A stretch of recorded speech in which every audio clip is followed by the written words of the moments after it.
The first thing Connor said to me after we buried his father was not a word of grief. It was a threat, delivered quietly, in the cold stone hallway of the farmhouse, while the funeral guests murmured in the next room. He leaned close enough that I could smell the whiskey, and he said, "You won't last the winter here, Maeve. This land has been Walsh land for 200 years. You're not a Walsh. You never were." Then he straightened up, fixed his black tie, and went back in to accept condolences. I stood alone in that hallway, and I understood that my grief was going to have to wait, because the fight for my life had already begun. My name is Maeve Gallagher. I am 29 years old. I am a cook, a real one, trained in Galway and Dublin, the kind who can taste a sauce and tell you what's missing.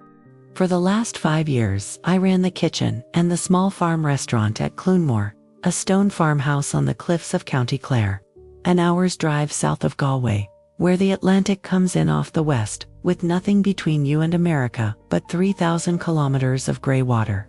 I built that restaurant from nothing, and until 11 days ago, I was married to the man who owned the land it stood on. His name was Liam Walsh. He was 58 years old, and he died in his own field on a Tuesday, and the world I had built came apart in my hands.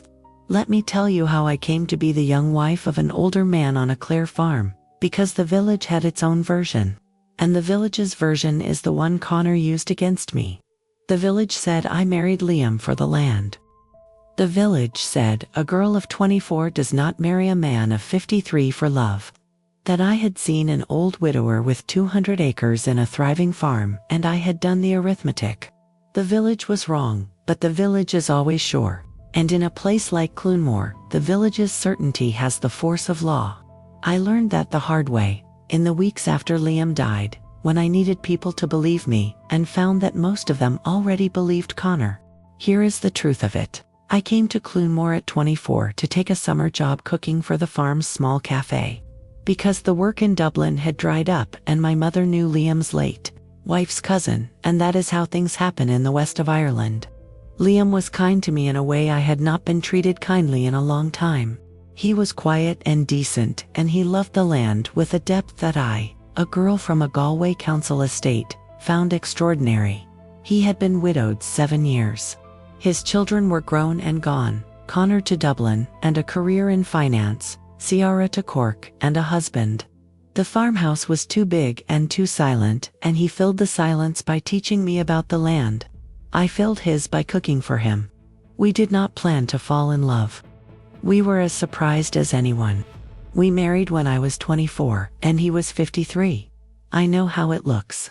I knew how it looked then. Connor did not come to the wedding.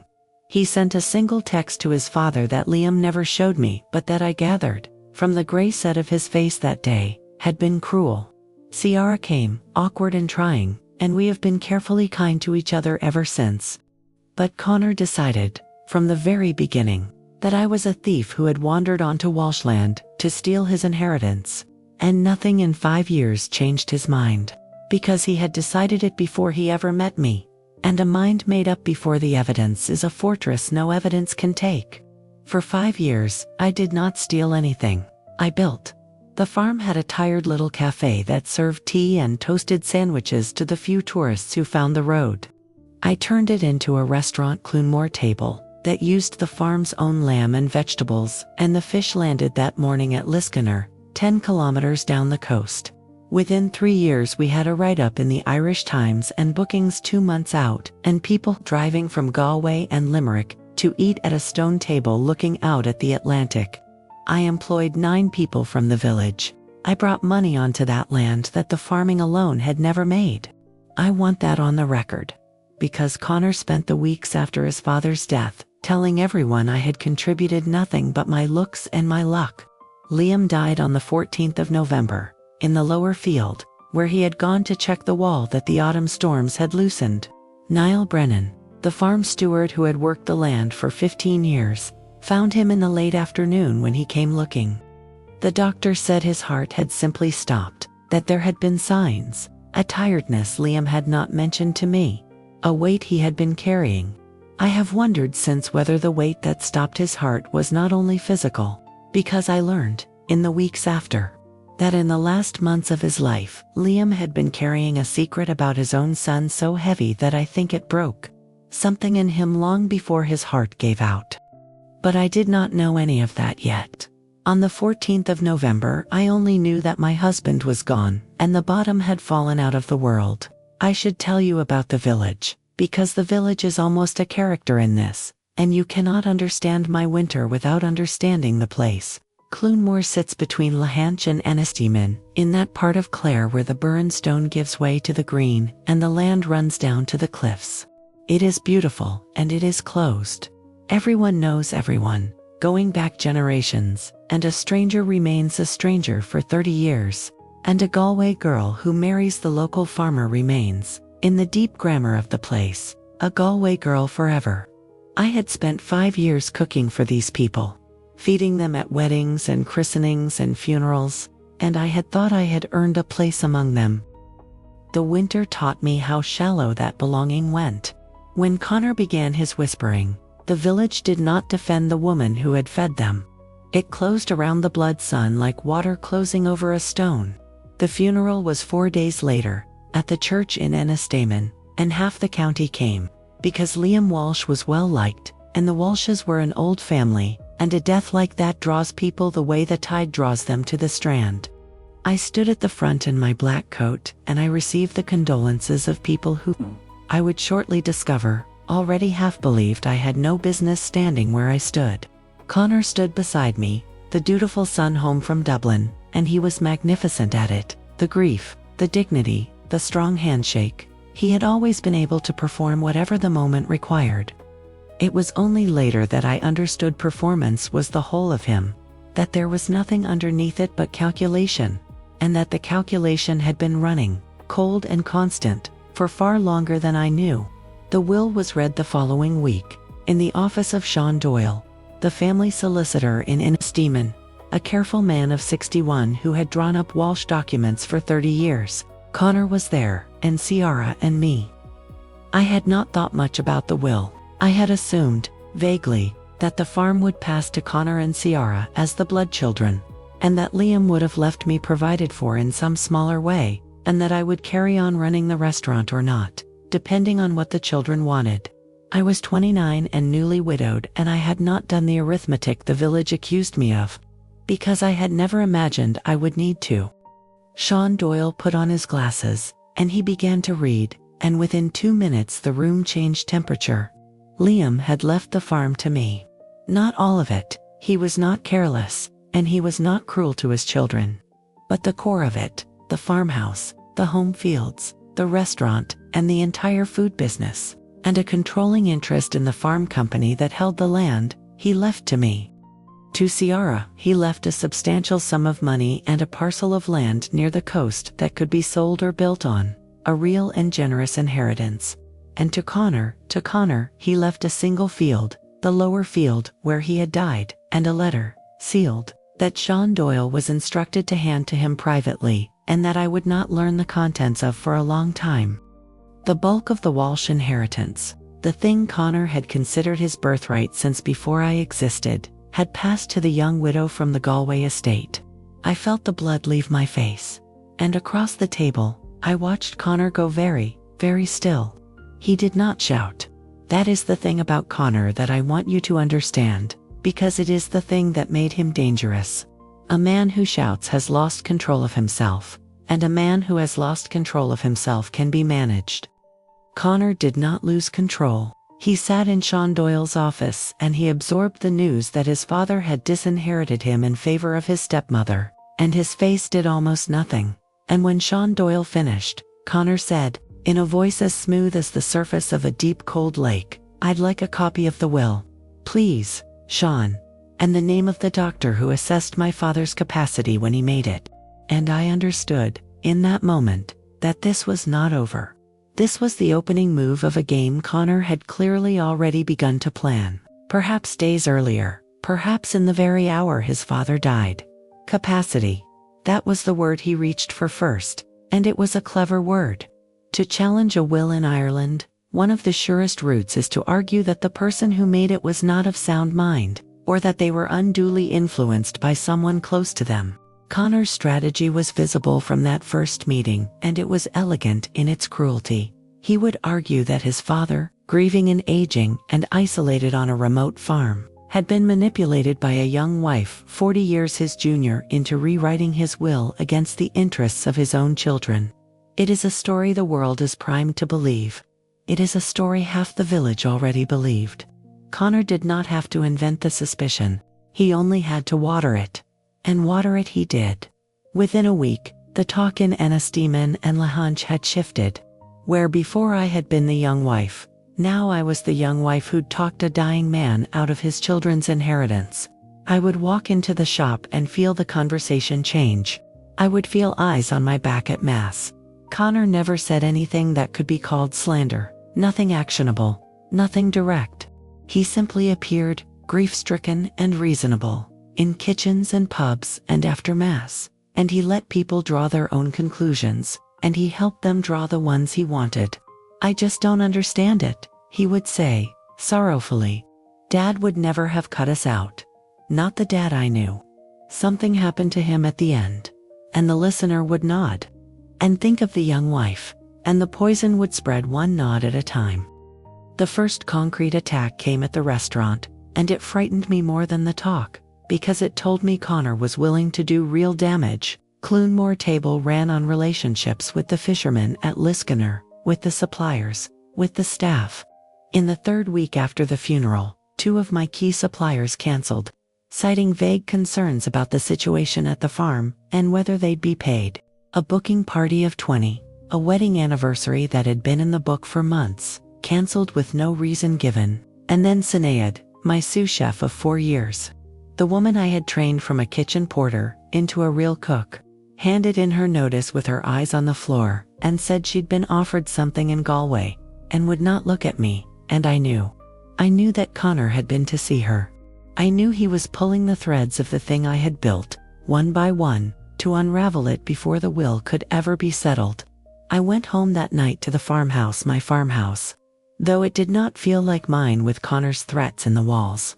And I sat at the long kitchen table where Liam and I had eaten 1,000 meals, and I let myself, for 1 hour, be afraid. Because I was afraid. I was 29, I was grieving. I was alone in a remote stone house on a cliff in November, and a cold, clever man with the whole weight of the village behind him had decided to destroy me, and he had the resources and the patience and the blood right that the community would always grant him over me. I sat in that kitchen, and the Atlantic threw itself against the cliffs below the house, and I thought, he is going to win. And then, somewhere in that long dark hour, something in me said. I thought, no. Not without a fight he won't. Liam left this to me for a reason. I am going to find out what the reason was. There were nights that winter I came close to leaving.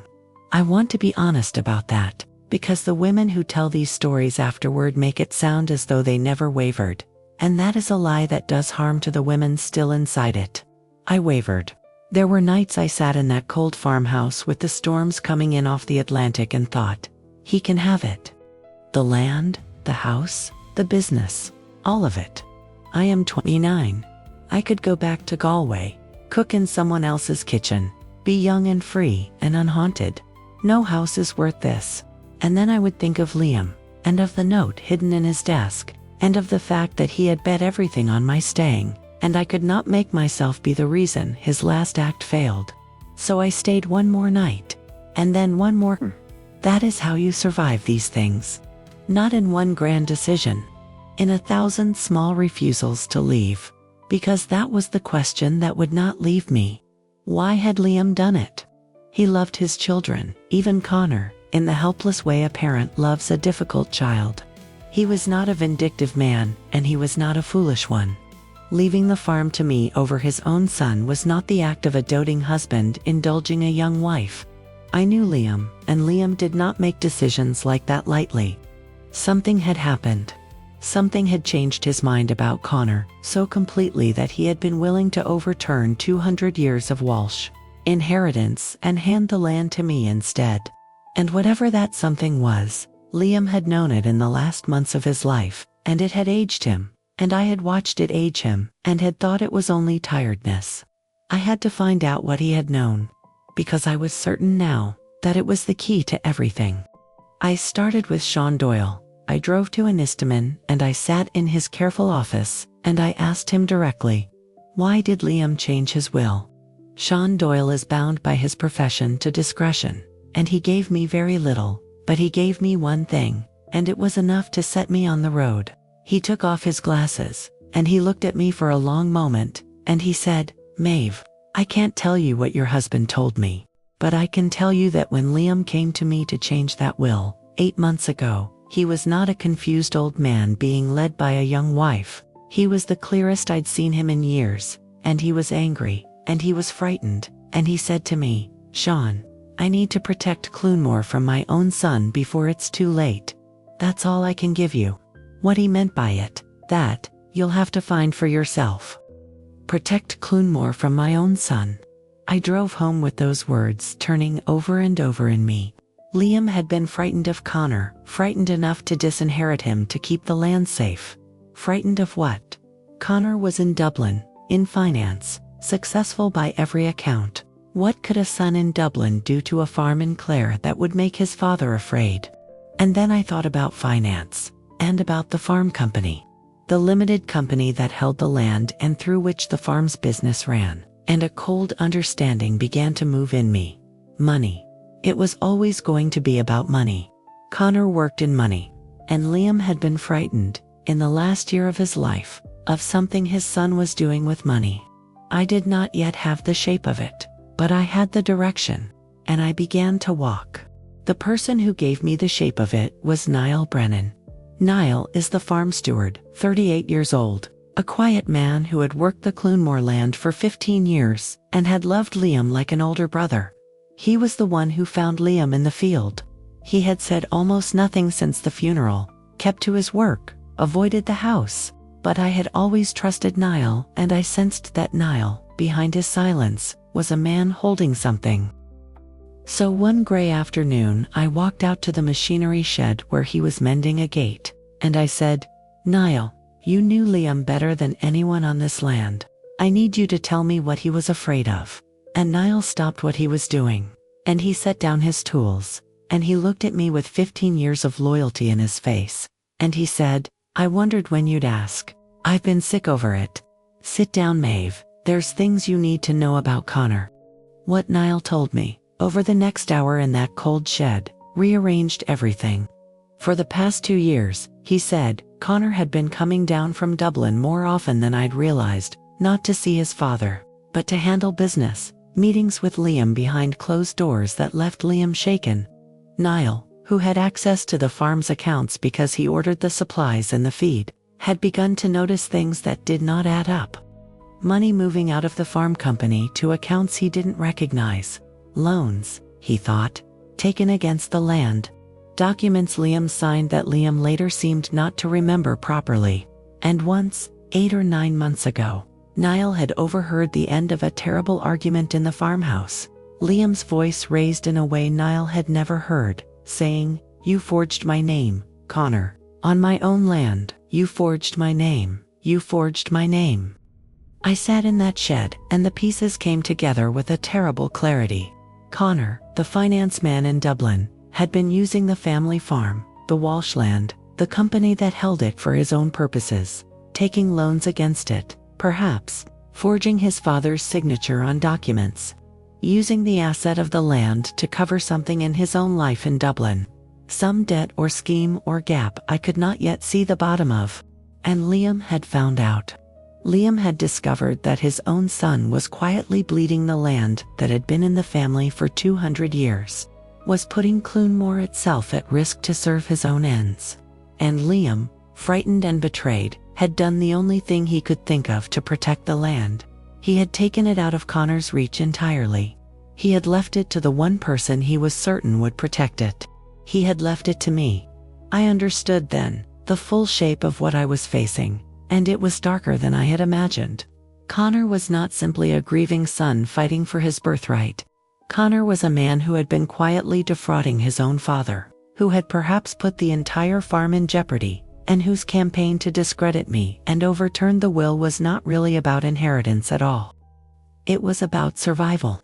Because if Connor could not seize control of the farm and its company, then whatever he had been doing in its accounts, whatever forgeries and loans and hidden dealings, would eventually come to light. The will that left Clunmore to me was not just a financial inconvenience to Connor. It was a noose. And a man fighting a noose will do almost anything. That was the night I stopped being purely afraid and started being careful. In the deep, patient way that fear becomes when you decide to use it, I understood now that this was not a fight I could win in the village pubs or by defending my reputation. The village would believe what it wanted. This was a fight that would be won or lost on evidence, on proof of what Connor had actually done to his father and to the land. If I could find that proof, then the will would stand, because a court would understand exactly why Liam had changed it. And more than that, Connor's own crime would be exposed, and the man trying to destroy me would be destroyed by the very thing he was so desperate to keep hidden. But to find the proof, I had to get into the accounts, into the documents, into the paper trail of 2 years of quiet betrayal. And I had to do it before Connor realized how much I knew. I learned, in those weeks of gathering, to think like Connor, and it was not a pleasant thing to learn. To beat a calculating man you have to become, for a time, calculating yourself to ask not what is fair, but what is provable.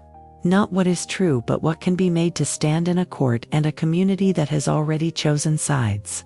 I stopped defending myself in the village, because defense is what the guilty do, and the village read it that way. I stopped explaining. I went quiet, and I gathered, and I let Connor believe that my silence was defeat.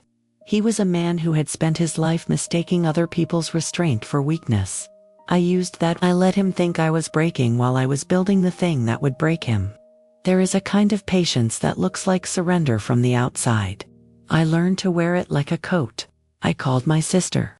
Fiona is 24, 5 years younger than me, and she is the only person in the world I trust completely. She works in accounts for a logistics firm in Galway. She understands money and paper, in a way I never have, the way Connor does, and I needed that. I told her everything on the phone, the whole dark shape of it.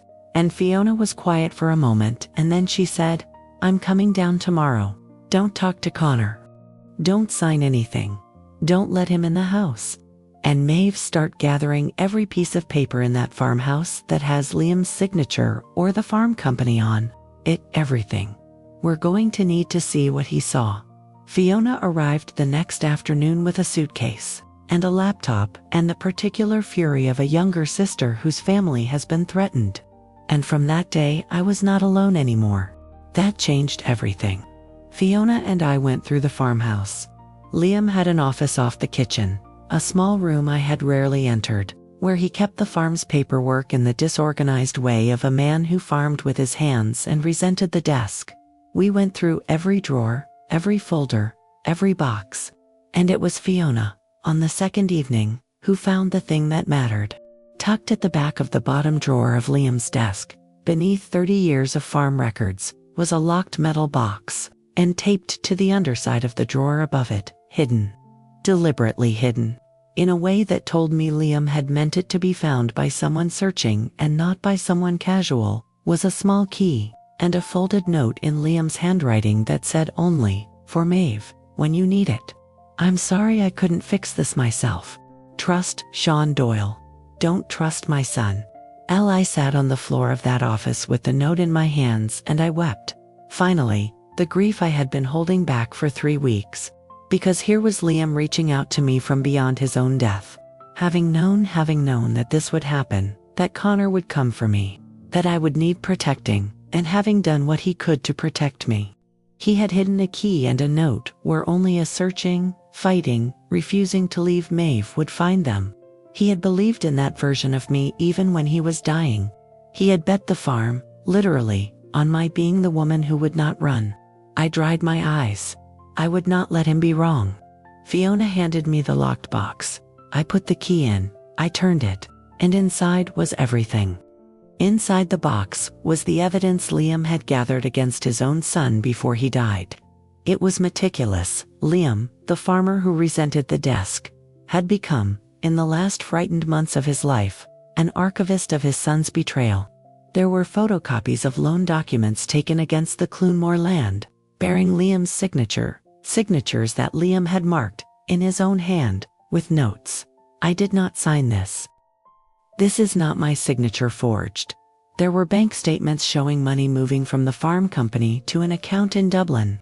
There was a letter from a bank about a loan Liam had never taken, and there was a single page in Liam's own writing, a kind of statement, dated 8 months before his death, beginning, "To whoever needs to know the truth. My son Connor has been forging my name and stealing against this land. I am writing this down because I am afraid, and because the truth should not die with me. I had it. I had everything. I had the proof that Liam had changed his will, not because a young wife manipulated him but because his son was a forger and a thief who had put the family land at risk.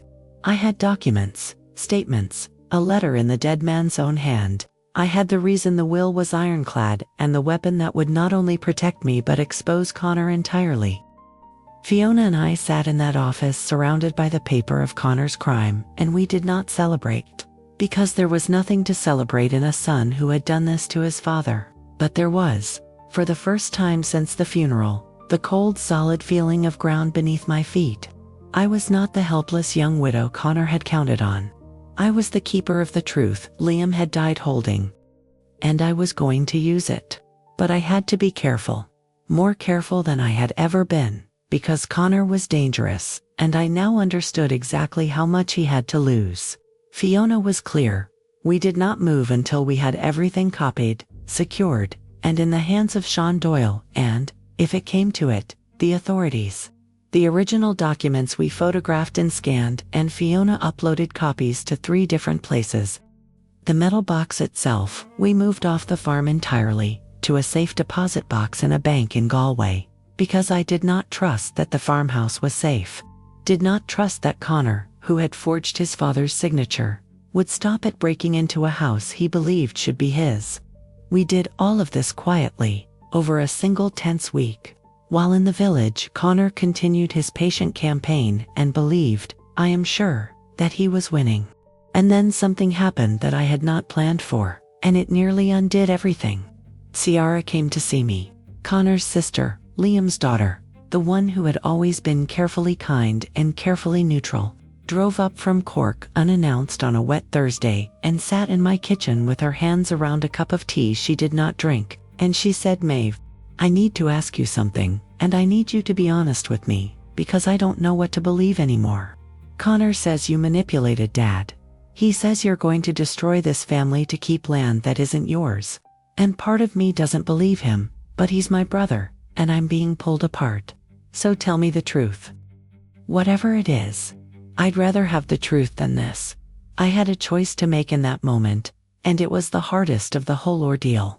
I could keep my evidence hidden, protect my strategy, give Ciara nothing, and let her be pulled to Connor's side, which would strengthen his hand in the village and in any court. Or, I could trust her, trust that Liam's daughter, shown the truth about her brother, would choose the truth and risk that she would run straight to Connor and warn him that I had found everything. I looked at Ciara's face, at the genuine torn grief in it, and I thought about Liam, who had loved this daughter, and I made my decision. I said, "Ciara, I'm going to show you something. And after you've seen it, you can decide for yourself who in this family is destroying it. But I need you to prepare yourself, because it's going to break your heart." I showed her the box. I showed her the forged signatures and the loan documents and the bank statements, and last, the letter in her father's own hand, the one that began, "I am writing this down because I am afraid."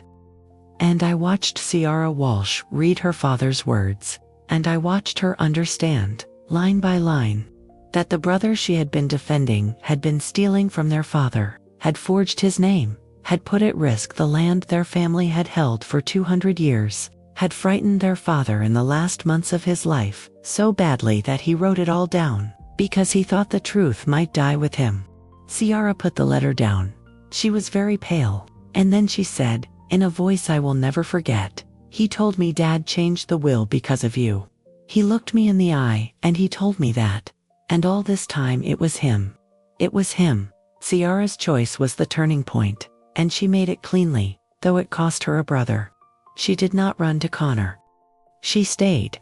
She gave a statement to Sean Doyle, confirming what she knew of Connor's visits and his finances, and crucially, she confirmed that their father had been clear-minded and frightened in his final year, not confused or manipulated.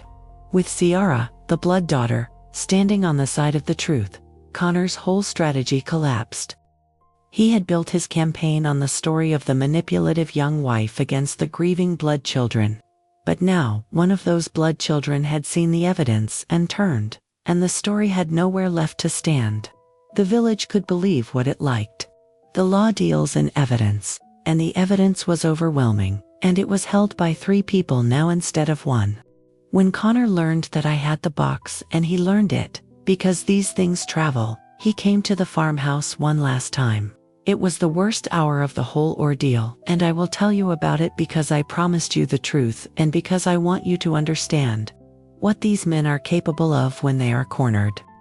He came at night, in a storm, the Atlantic roaring below the cliffs, and he hammered on the door, and against Fiona's frantic advice I opened it, because Niall Brennan was in the yard within earshot, and because I would not let Connor believe I was afraid to face him.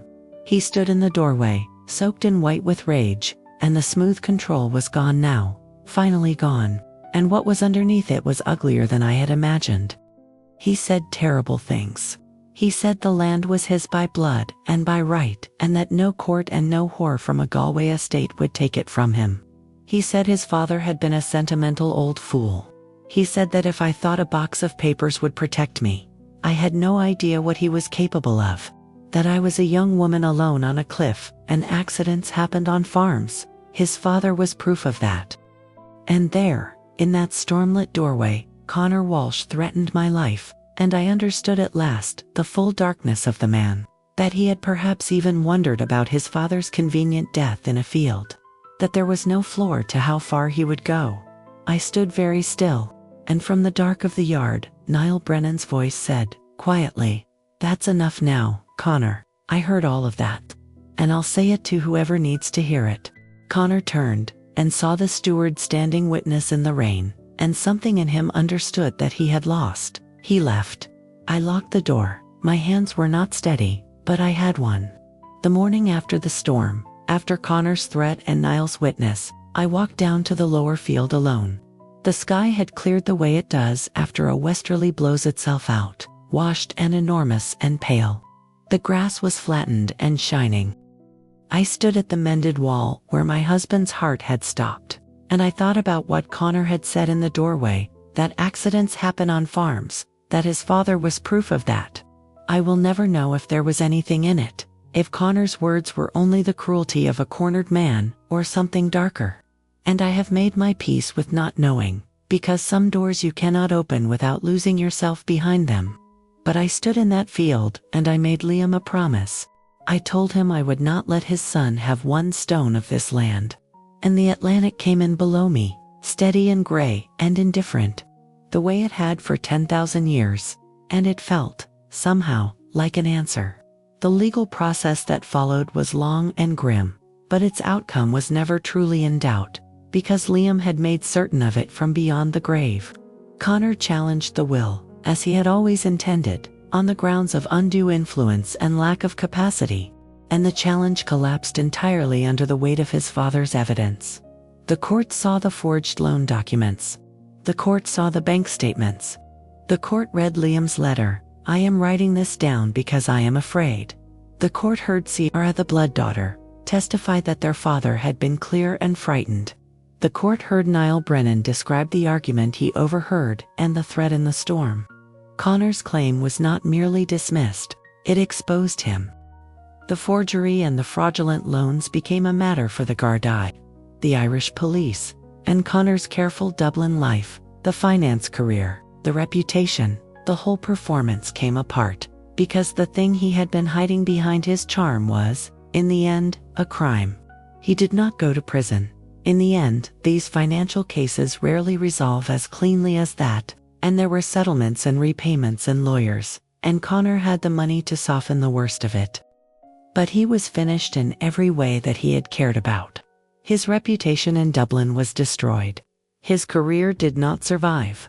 The community in Clare that had so readily believed the young wife was a thief watched the blood son revealed as a forger who had stolen from his dying father, and the talk that had followed me followed him now, on the long grey roads between the towns. He lost the land he had been so certain was his birthright. The will stood, completely, and Clonmore was mine, held in trust as Liam had intended, to be passed in time to whichever of the next generation would love it as he had. And he lost his sister, who has not spoken to him since the day she read their father's letter. I want to tell you what it cost, because the village version of a story like this ends with the wicked man defeated and the good woman triumphant. And real life is darker and more honest than that. I won, but I did not feel triumphant. I had spent the worst winter of my life learning that the man I had married had died carrying the knowledge of his son's betrayal, that he had been frightened and alone with it, that he had perhaps suspected, even in his last days, that his son might wish him gone. I had learned how quickly a community will turn on a woman it has already decided to mistrust. I had stood in a stormlit doorway and heard a man threaten my life with the ease of someone who had already imagined it. You do not come back from a winter like that unchanged. There is a coldness in me now that was not there before. I know what people are capable of. I cannot unknow it. But Clonmore is mine, and I have kept it. And that is what Liam wanted. Clonmore table reopened in the spring, and the suppliers came back, and the bookings came back. Because good food and a hard truth both travel in the west of Ireland, and once the truth was out, the village that had turned on me turned again, with the easy shamelessness of people who never quite admit they were wrong. I let them come back. I did not have the energy for grudges. I had buried mine with my husband. Fiona stayed for a year and helped me put the farm's finances right, undoing the damage Connor had done, and then went back to Galway. And she is still the person I trust most in the world, and she always will be. Ciara and I are close now, closer than we ever were, two women bound by the same grief and the same terrible knowledge, raising her children with stories of a grandfather who loved his land enough to protect it from his own blood. Niall Brennan still works the Clonmore land, and he always will for as long as he wants to. And I have made certain in my own will that he is provided for, because he stood in a storm and bore witness when it would have been easier and safer to stay silent. There are not many like him. I have learned to recognize the rare ones and to hold on to them. I think of Liam every day, in the lower field where he died, where the wall he went to check still stands, mended now. I go down there sometimes in the evening when the Atlantic is gold under the setting sun, and I stand where he stood, and I tell him that I kept it, that I did not last only the winter, as his son promised, that I lasted, and I am here, and Clonmore is safe, and his truth did not die with him after all. I think about evidence differently now than I did before that winter. Before, I thought the truth defended itself, that if you were honest and good, the world would eventually see it. The winter cured me of that. The truth does not defend itself. The truth sits in a locked box at the back of a dead man's desk, and waits for someone brave enough and stubborn enough to find it and carry it into the light. Connor understood this instinctively. It is why he moved so fast to control the story, because he knew that the first version of events, loudly told, becomes the true one in people's minds unless something harder displaces it. What displaced his version was paper. Cold, dated, undeniable paper, in his father's hand. I have kept copies of all of it, even now. Not because I need it anymore. Because I never again want to be a woman who assumed the truth would save her on its own. I want to say something to you, before this ends, because I know some of you are listening from inside a family that has turned on you, or is about to. A family where the blood relations have closed ranks, and you are the outsider, the in-law, the second wife, the one who does not quite belong, and you can feel the cold coming. I want to tell you what that winter taught me. They will tell you that you have no standing because you are not blood. They are wrong. Standing comes from the truth, and the truth does not care whose blood you carry. If you are in the right, then somewhere there is evidence of it, and your task is to find it before they bury it, and to be the person who does not run when running would be easier. Be that person, the one who stays, the one who looks. It is the hardest thing, and it is everything. And I want to tell you the other thing, the colder thing, because I promised you honesty, and the truth of a story like this is not all warmth. Some people are exactly as dangerous as they appear. And the kindest thing you can do for yourself is to believe them when they show you who they are. Connor told me, in a cold hallway over his father's grave, that I would not last the winter. He meant it as a threat, and I should have heard it as one from the first word, and I nearly did not, because we are taught to give family the benefit of the doubt, to assume the best, to make excuses. Do not make excuses for the ones who show you their teeth. Believe them, and then prepare. That is how you survive a winter like the one I survived. That is how the young widow keeps the farm. My name is Maeve Gallagher. I am 29 years old. I am a cook on a cliff in County Clare. And a year ago I buried my husband and fought his son for the land he died protecting. And I won, and it changed me into someone harder and clearer and more careful than the girl who came to Clunmore at 24 to cook for a kind older man. I kept the farm. I kept the truth. I kept myself. And the man who was so certain that blood would beat me, who looked me in the eye and promised I would not last the winter, lost everything he had stolen, to the outsider he had so badly underestimated. If this story reached something in you, please leave a comment and tell me. I read every one. If it gave you strength, please like this video, and subscribe to The Silent Diary, where a new woman's truth is told in full every week. Believe people when they show you who they are. Find the truth before they bury it. And never let anyone tell you that you have no standing because you are not blood. Take care of yourselves. I will see you next time.